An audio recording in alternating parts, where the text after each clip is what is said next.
आदाब, नमस्कार, सत श्री अकाल। दोस्तों, सावन आ चुका है और कभी कभी ही सही बरस भी रहा है। तो इसी रिमझिम बारिश और सावन की एक बेहद इंटरेस्टिंग गुफ्तगू जो आज के वक्त में सुनने को नहीं मिलती। चलिए शुरू करते हैं इस इंटरेस्टिंग गुफ्तगू को। अम्मी मनिहारिन आई है। अम्मी से पहले दादी अम्मी का टका सा जवाब, कह दो नहीं लेनी है। मनिहारिन को जवाब दिया तो बोल उठी, बाजी बेगम से कहिए सावन आए हैं। दादी ने बरामदे से ही सावन सुन लिया। गोलदार से झांकते हुए बड़े नर्म लहजे से पूछा कि अच्छा सावन शुरू हो गए क्या? अब हम मुंह खोले खड़े की सावन, मनिहारिनी और दादी की नर्म होती आवाज में क्या जुड़ाव है? वो बोली, मनिहारिन को मेरे पास भेज दो।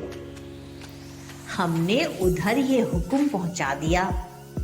मनिहारिनी चूड़ियों की झाल लिए उनकी मसहरी के बगल में धम से आ बैठी। दादी का हुक्म, चौहद सावनी बना दो। 5 पूरे हाथ की, बाकी कम की बनाना। पूरे हाथ वाली में सुनहरे कंगन भी डाल देना। मनिहारिन ने चूड़ियों की रंगमाला उठाई और उसमें से गिन गिन करके वो अलग अलग रखने लगी।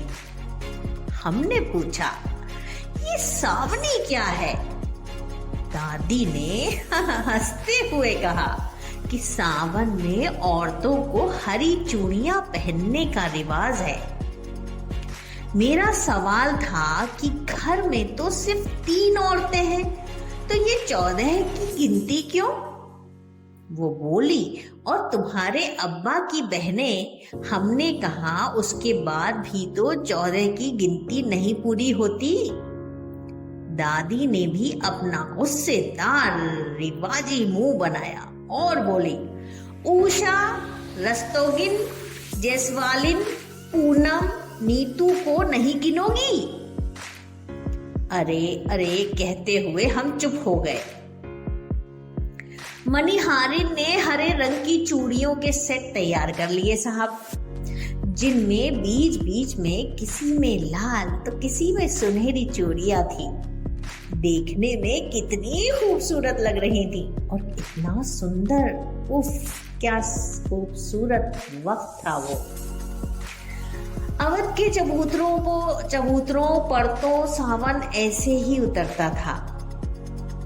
आज भी सावनी जाती है, साथ में अनरसे की गोली, मिठाई की जगह और भी बहुत कुछ। दादी तो पूरे इंतजाम के साथ सब लड़कियों के यहाँ भेजती हैं। घर में हर औरत, फिर चाहे वो काम वाली हो या मेहमान की आई हो, उसके हाथों में हरी चूड़ियों की सावनी दादी की तरफ से होती थी। हम लोग हाथ देखकर जान जाते थे कि सावन आ गया। आज भी हम चाहते हैं कि ये वक्त लौट आए,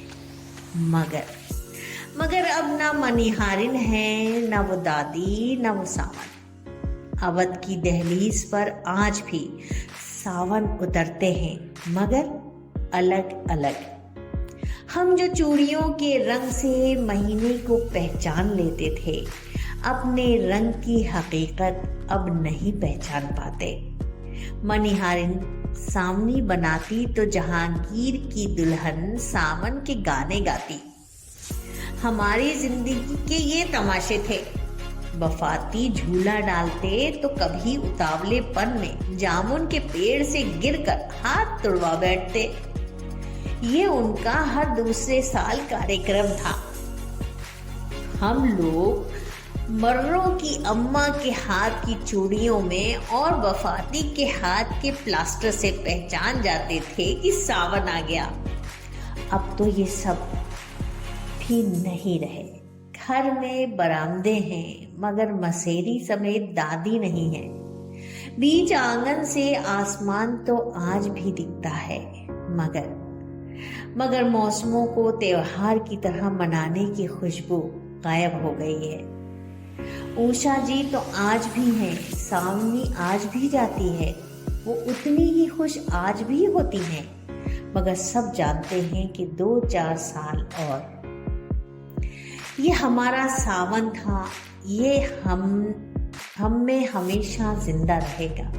हरी चूड़ियां आज भी दिख जाएं तो पूरी दास्तान नजर के सामने दौड़ जाती है। कुछ ही सालों में मौसमों ने भी कैसे अपना जायका खोया, इसे देखते हुए हम बड़े हुए हैं। फिर भी हमारा सावन तो ऐसा ही था और ऐसा ही रहेगा।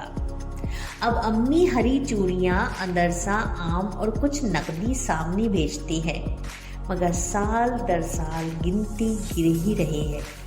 सावन भी तो झूम कर नहीं आ रहे हैं। शुक्रिया। अल्लाह हाफिज।